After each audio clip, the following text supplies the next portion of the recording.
merci pour l'invitation. C'est un sujet assez vaste, on n'a pas énormément de temps, donc je ne sais pas, on peut faire un peu à la carte, en fonction de ce que vous voulez, mais il y a beaucoup de choses. Je vais essayer de marier un peu des questions de neuroéthique et des questions de médecine pure. Donc moi, je suis médecin, je suis responsable d'une grosse unité de réanimation où il y a beaucoup de problèmes liés au handicap prévu, au pronostic, aux décisions d'arrêt thérapeutique, de limitation thérapeutique. Les malades qu'on a, ils sont souvent très jeunes, c'est souvent des enfants, fin de 20 ans, 25 ans. Donc il y a vraiment des très gros sujets. Ça fait 15 ans que je travaille là-dedans et ça fait 15 ans que je cherche désespérément des techniques pour savoir où on va avec le malade. On a pas mal avancé, je vais vous présenter les outils dont on se sert, qu'on essaie de diffuser en France. Donc quelques éléments d'éthique peut-être au départ, puisqu'on m'a demandé de marier un peu des questions d'éthique et des questions de médecine. Alors c'est assez complexe de marier les deux dans un temps court, mais pour faire très rapidement les choses, une des choses fondamentales pour ce qui concerne la réanimation, c'est ce que j'ai appelé dans mon titre du fait des choses et du fait des hommes. C'est d'arriver à distinguer ce qui revient aux choses et ce qui revient aux hommes. Et alors souvent je présente ces diapositives aux étudiants et j'essaie d'expliquer la chose suivante. Ici c'est le temps qui passe et là c'est l'état d'un patient. Imaginons que tous on est dans cette salle, on est en bon état. Il n'y a pas de pathologie grave, des petits bobos, mais pas des trucs graves. Imaginons que maintenant on est le malade bleu et que ce soir on nous découvre une sclérose latérale amyotrophique, une maladie de Charcot. Vous savez, c'est une belle saloperie qu'il vaut mieux éviter d'avoir. Eh bien, inéluctablement, vous allez vous dégrader au plan moteur jusqu'à devenir tétraplégique. Et puis à un moment, vous allez passer une cape de handicap majeur. Puis si on décide, et si vous décidez de ne pas avoir de trachéotomie, de ne pas être ventilé, vous allez mourir dans un contexte de détresse respiratoire. Quand vous êtes le médecin de ce malade-là, finalement, vous avez peu de possibilités d'améliorer le malade. La maladie ne se traite pas, donc ce que vous pouvez faire, c'est essayer d'améliorer la situation du patient, son environnement, pour un instant T, essayer de le remonter d'un cran sur son confort, son état de vie. La maladie est vraiment du fait des choses. L'homme n'y est pour rien. Ni vous ni moi, personne n'est responsable. En réanimation, on fait un métier très différent. On a un malade qui va très bien, et puis il a un accident de moto. Et par hypothèse, ou une hémorragie méningée, par hypothèse, tous les malades qu'on soigne, mais c'est vrai, hein, les malades qu'on soigne, si on ne les soigne pas, ils sont tous morts. Donc c'est-à-dire que la maladie entraîne le décès. Et nous, ce qu'on fait en réanimation, c'est qu'on empêche le malade, la mort de survenir, en fait. Donc à un instant dans cette descente, le SAMU intervient, va intuber le malade sur place ou après, le malade va arriver en réanimation, il va être opéré, le plus souvent on peut opérer, embolisé, technique de chirurgie, de radiochirurgie, et puis on va l'empêcher de mourir. Voilà. Alors quand, à des cours de cette réanimation, vous sortez le malade dans un état qui était identique à l'état précédent, c'est vraiment merveilleux, vous lui avez sauvé la mise, vous l'avez véritablement ressuscité, sans vous, il serait mort, et grâce à vous, il est vivant comme il était avant. Alors, ça existe en vrai. Il y en a quand même plein des patients comme ça, mais malheureusement, ce n'est pas 100% de nos patients.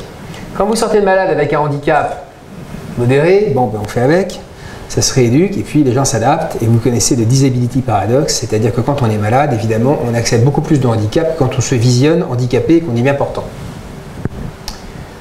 Tous les malades à qui vous dites, enfin tous les gens bien portants, vous lui dites si on vous coupe la jambe, est-ce que vous êtes d'accord? La plupart des gens vont vous dire écoutez, je préfère mourir. Et puis quand on vous dit maintenant, on préfère mourir ou qu'on vous coupe la jambe, il n'y a pas un malade qui vous dise laissez-moi mourir. Parce qu'on s'adapte, parce que l'homme est très adaptable et puis que quand même la vie, on n'a que ça, quoi. Le problème, c'est quand vous sortez le malade là, c'est-à-dire grabataire, végétatif ou post-irrationnel. Vous faites votre réanimation, vous êtes très content et voilà, le malade sort végétatif. Et puis au bout d'un an, il est toujours végétatif. Alors d'abord, est-ce que vous avez fait une bonne médecine? C'est la bonne question. Mais deuxièmement, ce que vous ne pouvez pas faire, la seule chose qu'on peut tout discuter, tout interpréter, tout négocier, mais la seule chose qu'on ne peut pas faire, c'est se faire croire qu'on est le médecin du malade bleu. Ça n'est pas possible. Se faire croire que c'est du fait des choses, car c'est aussi du fait des hommes. C'est-à-dire que là, l'homme est intervenu pour autoriser cette survie. Sans l'homme, le malade serait décédé. Si on avait laissé la nature faire, du fait des choses, il serait mort. Il n'est pas mort, mais il est catastrophique. Donc votre responsabilité quand vous soignez le malade vert est beaucoup plus engagée que quand vous soignez le malade bleu. Je ne dis pas que les médecins des malades bleus n'ont pas de responsabilité, mais ils ne sont pas engagés en termes pronostiques, tandis que nous, on l'est. Et donc voilà. c'est un point important, c'est qu'on a une éthique de la responsabilité, car c'est de notre fait. Les Vincent Lambert, les Vincent Humbert, les Hervé Pierrat, tous ceux que vous voulez, qu'on vous parle médiatiquement en permanence, c'est la conjonction d'un accident et d'une action médicale. Sans l'accident, il n'y aurait pas le malade, mais sans l'action médicale, il n'y aurait pas le malade non plus. Donc c'est la combinatoire des deux, et c'est comme ça. Donc la question éthique essentielle, et nous ce qu'on demande, le problème qu'on a, c'est le problème du temps. Mais souvent dans la vie, ça se résume à ça. Au départ, quand on soigne le malade, on est dans une immense incertitude pronostique. Il est très rare qu'on sache dès le départ où on va. Donc on est dans le brouillard le plus total en termes de pronostic. Et vous voyez, la valeur prédictive positive et négative de la clinique, de l'examen clinique, est extrêmement faible. Elle est tellement faible qu'on ne peut pas s'en servir.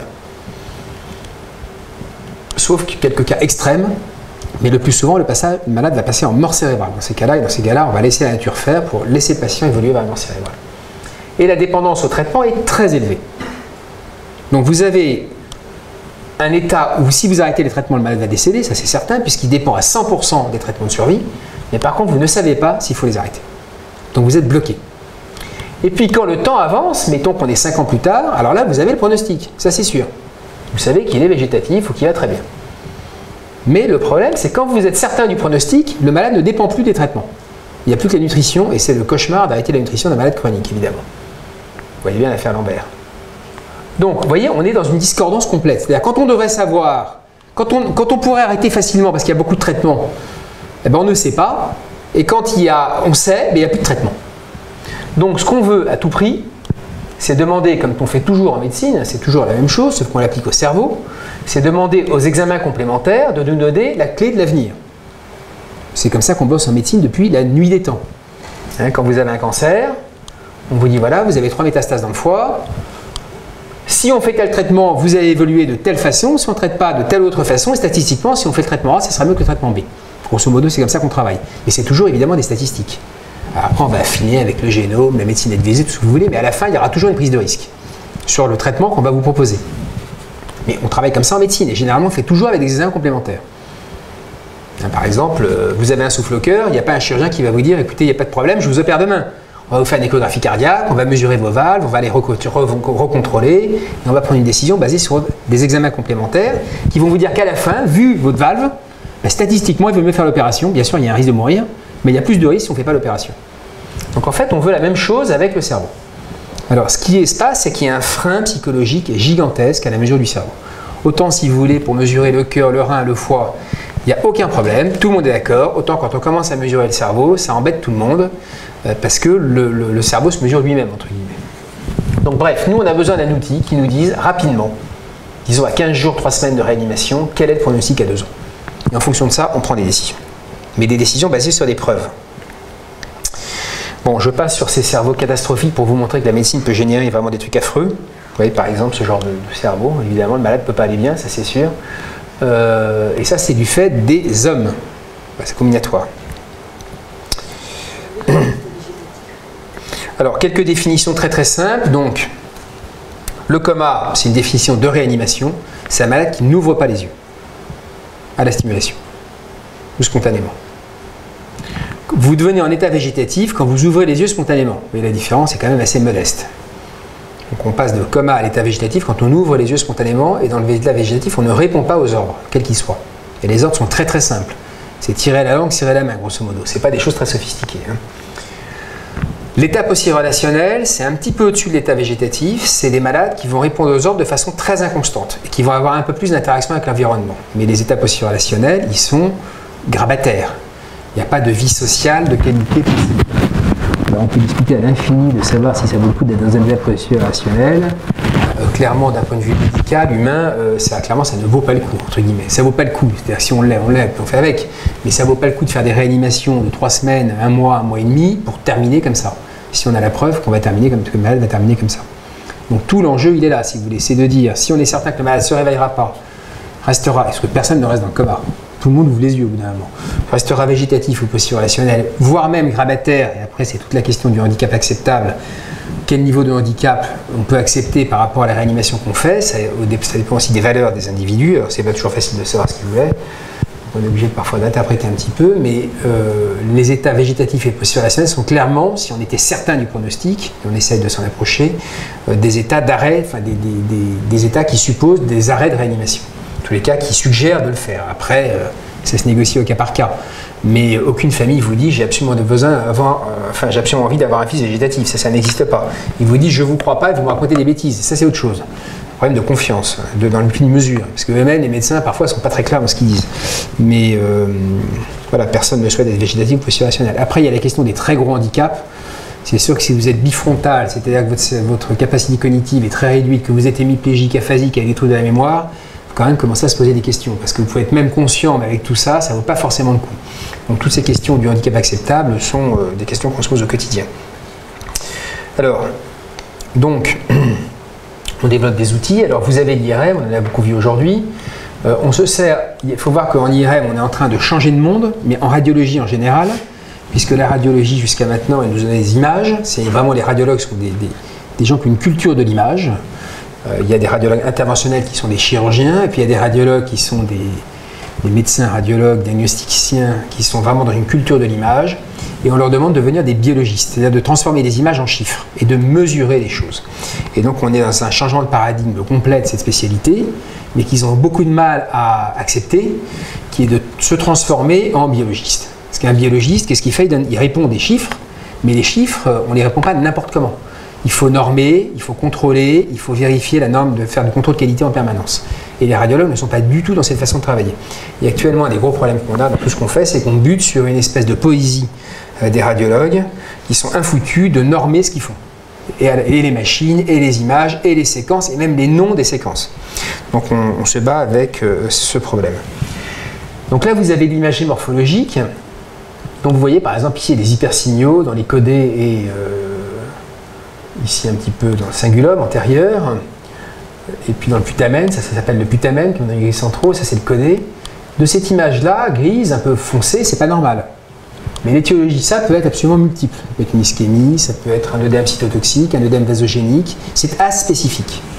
Ça c'est ce qu'on appelle le T2 étoile, c'est une séquence qui va vous dire où est-ce qu'il y a du sang dans le cerveau. Là vous voyez, ça a saigné dans le pédoncule ici, gauche. Donc il y a une séquelle hémorragique dans le pédoncule, il y en a une là, il y en a une là, il y en a une là. Mais tout ça, ça ne fait pas des scores, ça ne fait pas des outils statistiques, ça fait des images. Du point de vue du pronostic d'un patient, on peut avoir on marie toujours une approche individuelle et une approche statistique, ça c'est toujours comme ça qu'on travaille. Donc un individu, on va regarder les grandes régions de la conscience, les régions anatomiques qui portent le fait d'être conscient. Que le fait qu'on soit conscient et qu'on interagisse est porté par des structures anatomiques, il n'y a pas de truc magique là-dedans, il y a simplement c'est extrêmement sophistiqué, c'est une usine hyper sophistiquée, mais c'est quand même une usine à produire de l'information et du network, et donc on peut regarder de façon individuelle, malade par malade, où sont les lésions, et en quoi ces lésions, si vous voulez, vont donner un trouble chronique de la conscience ou pas. Sachant que le truc est un peu compliqué, par la possibilité, enfin par la redondance des structures qui portent la conscience dans le cerveau. Dans le cerveau, vous avez deux grands types de régions anatomiques. Vous avez des régions anatomiques qui sont non redondantes droite-gauche, c'est-à-dire que l'hémisphère droit fait le côté gauche et puis c'est tout. Et puis si vous perdez l'hémisphère droit, vous ne récupérez jamais par l'hémisphère gauche le côté gauche. Ça, il n'y a rien à faire. C'est croisé et c'est unilatéral. Et puis des structures qui sont quand même doublées. Et les structures qui portent la conscience sont doublées. C'est comme le système du cockpit de l'avion. Il y a deux manches à balai, il y a deux pédales, il y a deux systèmes pour les freins, etc., etc., etc. Tout est doublé. Sur la conscience, c'est comme ça. Ce qui fait que quand vous êtes malade à un étage et que la partie contralatérale est en bon état, il y a la possibilité de récupérer, après plusieurs semaines de troubles de la conscience, une conscience normale. Donc le côté bilatéral pour nous est fondamental dans l'approche de ce qu'on fait. Alors on va regarder la protubérance, les pédoncules. La protubérance, c'est là que naît la conscience. Le gros sujet, le gros problème, si vous voulez, il est vraiment anatomique, c'est que au-dessus de la moelle, vous avez le bulbe, et dans le bulbe, il y a la ventilation, il y a la respiration, et il y a le cœur, le réglage de la pression artérielle, de la fréquence cardiaque. C'est quelque chose qui est totalement réflexe. C'est infraconscient. Si vous avez envie d'essayer d'arrêter de respirer, vous allez voir que vous n'allez pas y arriver longtemps. Ce n'est pas vous qui commandez votre respiration. Vous commandez un petit peu, mais pas grand-chose. Et au bout d'1 minute, vous ne commandez plus rien du tout. Pourquoi? Parce que quand le pH baisse autour du neurone qui est dans le bulbe, eh bien, il envoie une impulsion dans le diaphragme indépendamment, c'est complètement automatique, c'est comme un truc médulaire, le bulbe devrait faire partie de la moelle, grosso modo. On aurait dû mettre le bulbe dans la moelle, mais le fait est que le malade donc respire. Et donc vous avez un système complètement autonome qui fait qu'un malade sans cerveau peut parfaitement respirer. Et c'est vrai que quand on est dans des définitions théologiques de la vie, c'est la respiration, c'est ça qui est écrit dans l'Évangile depuis toujours, c'est compliqué de faire comprendre à certaines personnes qu'on peut respirer et être quand même mort au plan de sa conscience. La respiration, c'est infraconscient. Au-dessus du bulbe, vous avez le démarrage de la conscience qui est dans la protubérance, qui est la structure qui est au-dessus du bulbe, devant le cervelet. Il y a cette structure anatomique qui porte la réticule ascendante, qui est la batterie vraiment du cerveau. Puis ces informations passent par les deux pédoncules. Les pédoncules, c'est ce qui va relier le tronc cérébral aux hémisphères. C'est vraiment les autoroutes de l'information. Et bien ces pédoncules sont très souvent abîmés dans le trauma crânien, c'est ce qui fait le pronostic. Et donc les voies, là c'est pas des corps cellulaires, mais c'est des voies neuronales. Ça arrive sur le thalamus, en particulier dans la partie postéro-interne. Le thalamus, c'est le routeur du cerveau. Vous avez deux freebox dans le cerveau, une de chaque côté, qui sont les deux thalamus, qui routent toute l'information ascendante. Tout ce qui remonte est routé par les thalamus sur le cortex, sur des espèces de noyaux spécialisés du cortex, qui vont traiter l'information de façon hyper spécialisée. Et après, pour qu'une pensée se crée, il faut que ces routeurs, excusez-moi, pas ces routeurs, mais ces effecteurs qui traitent l'information communiquent entre eux par des voies longue distance. C'est grosso modo l'équivalent dans chaque cerveau de l'Internet mondial, on va dire, en termes de connexion. Vous prenez l'Internet du monde entier et imaginez qu'il y a un seul routeur. Et que tous les ordinateurs de la planète sont reliés à ce routeur. Et communiquent entre eux, directement. Un cerveau, c'est grosso modo ça, quoi. C'est grosso modo ce nombre d'éléments. Et puis après, vous avez basal forebrain, qui a l'hypothalamus et le basal forebrain, qui sont des structures très très primitives, qui sont au-dessus du nez, qui sont très reliées au monde animal, si vous voulez, avec l'olfaction, qui portent aussi la conscience. Et puis les aires singulaires frontales ou pariétales, qui, quand elles sont abîmées, donnent plutôt des mutismes kinétiques. Il y a des malades qui sont conscients, mais qui n'ont aucune interaction avec l'environnement. Enfin, aucune. Tant qu'ils ne sont pas stimulés, il ne se passe rien, quoi. Ça, c'est les aires vraiment singulaires antérieures. La cingulum, c'est ce qui, dans les replis des lobes frontaux ici, qui font que vous avez une interaction avec votre environnement. Bon, je passe sur ces trucs-là. Après, vous pouvez faire une approche statistique. Et là, c'est là qu'on va servir d'une séquence qui est absolument majeure, massive, une révolution, qui est cette séquence qu'on appelle le tenseur de diffusion, et qui vous permet d'obtenir en 10 minutes ce genre de cartographie neuronale, axonale d'un cerveau. Donc c'est à partir de là qu'on fait des métriques, qu'on fait des mesures du cerveau, c'est à partir de cette séquence, qui est vraiment une révolution médicale dont personne n'a encore pris vraiment conscience, mais qui est l'outil de mesure, c'est un peu comme l'échographie cardiaque, si vous voulez. Il y a eu avant l'échographie cardiaque et après l'échographie cardiaque. C'est clairement, on a changé de monde. Ben là, on change de monde avec cette séquence.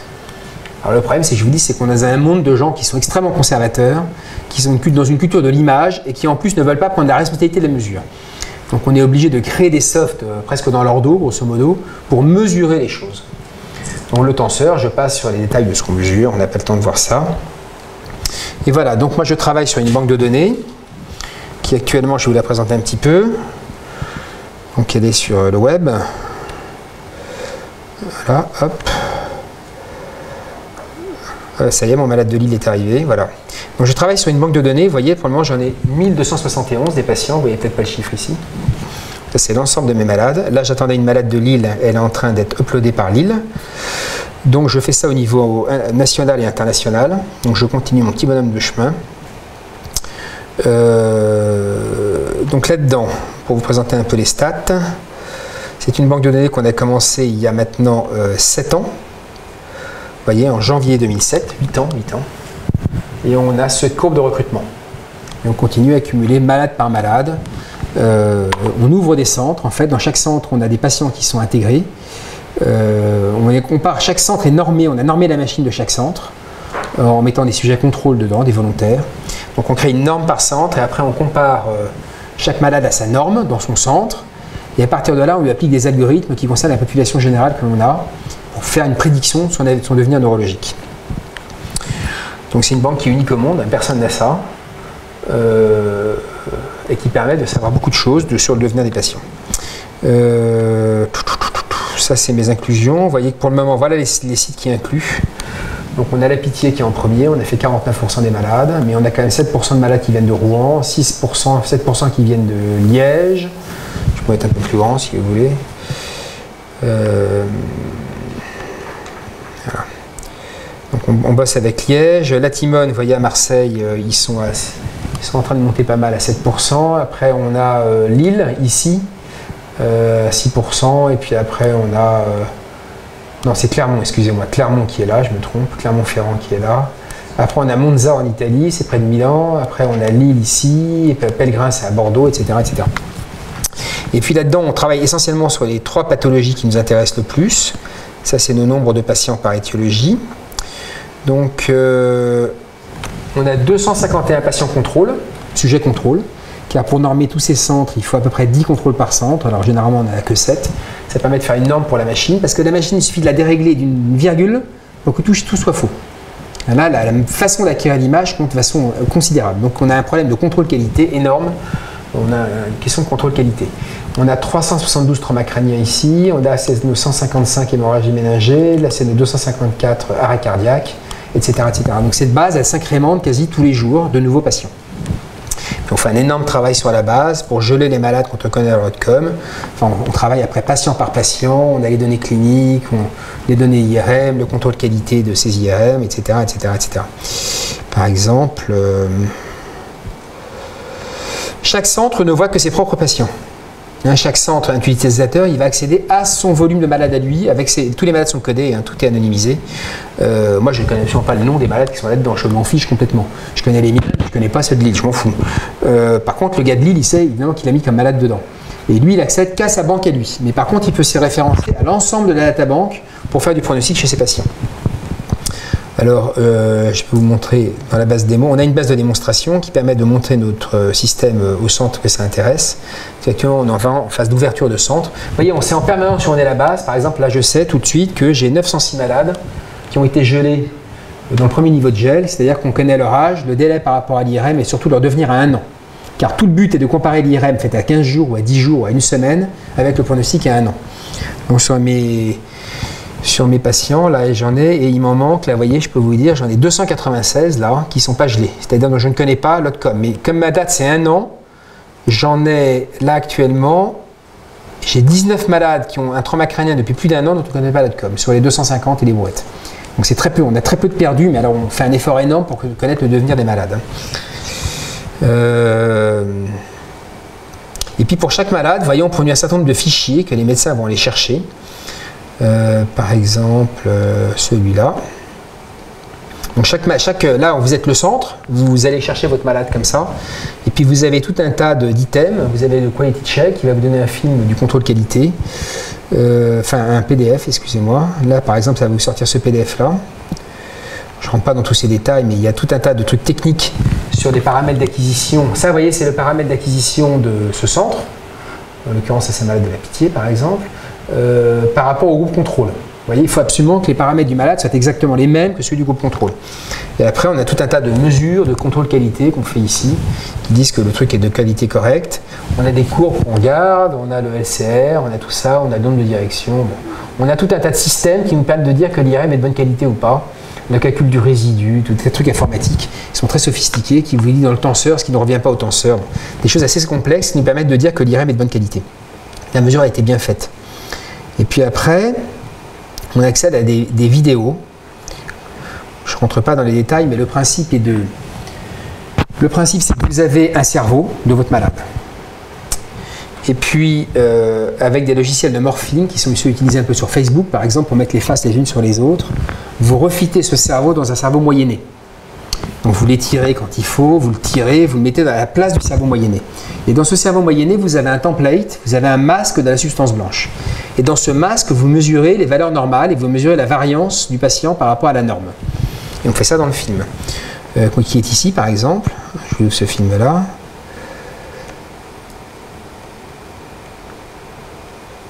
Alors là, vous voyez, sur ce film, tout ce qui va apparaître en rond, c'est les endroits où on mesure. Et dès que c'est colorié, c'est que c'est malade selon cette échelle-là. Par exemple, un malade qui va très très mal, mais ça c'est un arrêt cardiaque. Donc la protubérance est assez peu atteinte bien qu'elle soit malade. Ça c'est les pédoncules cérébelleux. Les pédoncules sont quand même malades, mais bon, assez peu. Et puis vous allez voir que les hémisphères sont très très très malades. Toutes les régions du cerveau de ce malade sont complètement abîmées, fichues, irréversiblement détruites. Quand vous avez ça, c'est pas la peine de s'énerver. Vous n'allez jamais pouvoir vous en sortir. Donc un malade qui a ça, il faut l'extuber, point à la ligne. Il n'y a plus qu'à l'endormir, à l'extuber, et c'est tout ce qu'on peut lui proposer. Son cerveau est totalement détruit. Si vous regardez l'image morphologique pure, vous ne verrez rien. voyez, donc on passe d'une image morphologique qui ne veut rien dire, qui n'a pas de sens, à une image quantitative. Je vous remonte la même chose sur le cerveau 3D. On a un autre film qui est celui du cerveau 3D, qui s'appelle dans d'autres atlas, parce qu'après on peut appliquer le nombre d'atlas qu'on veut à ces cerveaux-là. Hein, ça, c'est un autre système qui porte sur un atlas, un autre atlas qui s'appelle FreeSurfer, là où il y a 450 régions du cerveau qui sont mesurées, mais pas la fosse postérieure, c'est-à-dire pas, ça c'est pas mesuré, donc c'est pas gris, c'est pas colorié. Et puis vous allez voir, après on fait apparaître les régions qui sont malades. Vous allez voir par exemple le gradient lésionnel, ça c'est son lobe occipital, vous voyez, dès que c'est bleu comme ça, c'est détruit à plus de 50%. Toutes ces mesures sont irréversibles. Si ça fait quelque chose, ça fait que de s'aggraver. Rien ne s'arrange jamais malheureusement. Et vous voyez là, le cerveau, l'ensemble de la substance blanche est totalement détruite. Et il y a un gradient de devant vers derrière, c'est beaucoup plus grave derrière que devant, parce que les vaisseaux viennent de devant, et dans l'arrêt cardiaque, c'est beaucoup plus grave dans ces régions-là. Vous voyez ce malade-là, bon, vu comme ça, c'est une évidence, si je vous dis le code couleur, que ça n'ira pas. Maintenant, je vais vous en montrer un qui va aller très bien, qui m'a invité à son anniversaire. J'aime bien raconter cette histoire, parce qu'elle est quand même sympa. C'est celui-là. Hop, là c'est un peu le malade inversé, il a quand même des lésions. Hein. Il a fait un arrêt cardiaque à 70 ans, non à 68, un truc comme ça, il m'a invité à ses 70 ans. Mais il a été massé tout de suite, il a fait plutôt une tachycardie ventriculaire, etc., etc. Vous allez avoir la différence. Alors, il a quand même quelques petites lésions, mais des lésions qui sont parfaitement compatibles avec un bon état neurologique. Tous nos malades ont des lésions, sauf vraiment les hémorragies ménagères au bon grade, mais sinon ils ont tous des lésions. Après la question c'est, vous voyez cette petite lésion ici, dans son lobe temporal droit, bon, c'est pas très méchant. Quand on va regarder tout à l'heure les grandes voies de la conscience chez lui, rien n'est atteint. Vous voyez que les pédoncules sont parfaitement libres et tous les espaces sustentoriels sont vraiment nickel. Toute la substance sustentorielle, il y a juste un petit peu d'ischémie occipitale, mais ça c'est infraclinique. Vous pouvez avoir ça et même pas le savoir, quoi. Hein. C'est infra-résultat clinique. Et il a un thalamus gauche abîmé, ça aussi c'est que d'un côté, donc c'est infra. Il a quand même fait 1 mois et demi de coma, mais il s'en est très bien sorti. Et c'était évident avec cette IRM qu'il allait s'en sortir. D'ailleurs, ce malade, on lui avait confié pour l'extuber. Pour vous dire que ce système, il sauve la vie des gens. Hein. Ça paraît délirant, mais c'est comme ça. Il faut savoir qu'aujourd'hui, les décisions sont excessivement mal prises quand même. Hein. On surtraite des malades qui n'ont aucun pronostic et on sous-traite des malades qui auraient pu en avoir. Bon, parfois, évidemment, on est quand même dans le bon. On est quand même dans le juste une bonne partie des fois, mais il y a quand même à la marge pas mal d'erreurs, je pense, faites. Vous voyez, quand on regarde maintenant ces régions-là, elles sont parfaites. La région de la conscience ici, c'est absolument nickel. Alors que ces pédoncules ne sont pas abîmés ou très peu, je me souviens plus très bien. Quand on regarde maintenant ces grandes autoroutes de l'information, ça c'est vraiment les autoroutes de l'information. Là c'est vraiment tout ce qui redescend. Toute la vie est liée à ce qui se passe ici. Hein. Ben, c'est parfait, c'est respecté. Donc c'est évident que ce malade il va se réveiller. Ces structures de la conscience ne sont pas abîmées. À partir du moment où ils ne sont pas abîmés, il va se réveiller. Il suffit d'attendre. On s'en fout d'attendre 2 mois. Vous voyez, c'est pas un sujet d'attendre 2 mois. 2 mois, c'est rien du tout dans une vie. Et par contre, il est discrètement abîmé sur le splénium. Bon, d'ailleurs, il a changé un tout petit. Il a quand même des petits trous de neuropsie. Hein. Mais tout à fait acceptable. Donc voilà, on a notre site internet comme ça, et les centres m'envoient, vous voyez, petit à petit je suis en train de fidéliser mes centres. Pour le moment c'est ce que je suis en train de faire, c'est-à-dire mes centres ils sont là, hop, ça c'est tous les centres avec qui je bosse, j'en ouvre tout le temps, hein. Enfin tout le temps, là je suis en train d'ouvrir la Réunion par exemple. Tout ça c'est transféré par internet, c'est un système de télémédecine. Et vous voyez là il y a une petite malade de Lille qui a 18 ans, que j'attends, j'en ai vu une à Lyon là, un gamin de 22 ans à Lyon. Celui-là, il est complètement carbonisé. Malheureusement pour lui, j'ai pas vu sa vidéo encore. On va la regarder ensemble. Mais lui, il a plus de cerveau, ce gamin. C'est pas la peine de s'énerver. On va aller ça ensemble. Vous voyez, c'est un enjeu considérable parce que si vous continuez à réanimer ce malade, il va vivre 15 ans végétatif. Ça va coûter en coût de santé le prix de l'IRM. Pas de l'examen, de la machine. Donc, c'est des gros enjeux. Et puis pour ses parents, pour sa fratrie, pour tout son entourage familial, c'est vraiment fondamental, quoi. Donc savoir ce que va devenir un gamin de 22 ans après un trauma crânien, qui est dans le coma, c'est capital. Il n'y a rien de plus important pour moi en médecine que ça. Vous voyez son cerveau? Alors quand vous n'avez pas cette mesure, vous ne pouvez pas le savoir. Il est juste un peu atrophique, quoi. Il est atrophique pour 22 ans. Il a perdu du cerveau. Alors pour le moment, vous voyez, ces outils, c'est quand même, on est entre la frontière entre la recherche et la médecine. Nous, on s'en sert tous les jours, on ne prend aucune décision. Moi, je ne prends aucune décision sans IRM. Là, j'en attends un de la Pitié, une fosse postérieure. Bon, voilà, nous, on en fait à peu près 2 par semaine à la Pitié. Mais on ne peut prendre aucune décision sans IRM. Oui, on va s'arrêter bientôt. Voilà, ça c'est le site internet. Pour finir, sur quelques notions de neuroéthique, je vais passer sur tout ça. Bon, vous voyez, c'est un système internet. Bon, peu importe, c'est de la télémédecine. Ça, c'est ce qu'on appelle FreeSurfer. C'est de l'analyse régionale. On découpe chaque cerveau comme ça. Le traitement informatique, c'est à peu près 24 heures. 24 heures de traitement informatique par patient pour arriver à ce résultat. Là, c'est tous nos centres, en Italie, en France, c'est notre courbe d'inclusion, je vous ai montré. Je passe sur l'aspect volumique, ça c'est les différents films que je vous ai montrés. Voilà, ça c'est différentes normes. Ça c'est par exemple dans l'arrêt cardiaque, vous voyez le pronostic en fonction de la fraction d'anisotropie de la matière blanche. Vous voyez qu'on est vraiment excellent. On est excellent en termes pronostic. C'est-à-dire que, je ne sais pas si vous connaissez les courbes ROC, c'est des choses qui vous avez l'habitude, mais les courbes ROC comme ça en médecine, c'est absolument exceptionnel. Ça, c'est les courbes ROC habituelles qu'on obtient avec l'IRM morphologique ou les examens cliniques. Ça, c'est celle qu'on obtient avec notre technique, quoi. On a 95%. On n'a pas le droit de dire que quelqu'un ira mal s'il ira bien. Par contre, on peut se tromper dans l'autre sens. On peut dire qu'il ira bien, puis finalement il ira mal. On n'a pas le droit de dire dans pas mille sens. Enfin, il vaut mieux éviter aussi, parce que c'est quand même pas bon non plus. Je passe sur tout ça. Quelques petites notions de M3. Voilà, ça c'est la base des mots. Bon, la situation se complexifie avec le Maastricht 3. Quelque chose que vous avez peut-être entendu parler, ou ça n'a pas été tellement médiatisé pour le moment dans notre pays, mais on a ouvert le prélèvement d'organes à limitation thérapeutique en France depuis mars. Donc actuellement, vous pouvez décider d'arrêter la réanimation et quand le cœur du malade s'arrête, passer sur un mode de prélèvement d'organes. C'est-à-dire que le prélèvement d'organes, c'est la mort cérébrale standard, hein, c'est le système où le cerveau est mort, il n'est plus perfusé. Donc le malade ne respire pas par définition. Si la famille vous dit ben non, ben vous arrêtez la machine, le malade décède, on signe son certificat de décès avant de prendre la décision. Mais là, on est rentré dans un système où on prend les organes de malades pour qui on décide de baisser les bras. Donc là, il faut être absolument certain du fait qu'il faut baisser les bras. Il n'y a pas de discussion là-dessus. C'est-à-dire que vous ne pouvez pas prendre le moindre risque sur le pronostic. Et donc ces outils IRM deviennent absolument capitaux, quoi. Donc pour le moment, c'est encore un tout petit peu un truc de believer. Moi, les centres avec qui je bosse, ils peuvent plus s'en passer, grosso modo. Vous voyez, le gamin de Lille, enfin le médecin de Lille là, avec qui je travaille, il m'a dit, mais est-ce que je peux t'envoyer une gamine de 17 ans parce que j'ai absolument besoin de voir ses parents et il est en train de m'envoyer son IRM, là c'est celle qui est en train de passer. Vous voyez là, l'IRM de Lille, elle est en train d'être moulinée. Donc je la vois là, il l'a poussée, c'est cette malade-là. Donc là, par exemple, on peut regarder déjà son... ici, on peut faire par exemple slide shows et on peut voir son 3DT1. Je peux voir l'IRM morphologique si vous voulez. J'ai tout un tas de systèmes de films, etc. Tout ça, c'est conservé sur des banques de données, des serveurs, des répétiteurs, etc., etc. Parce que ça génère des millions et des millions de fichiers. Hein.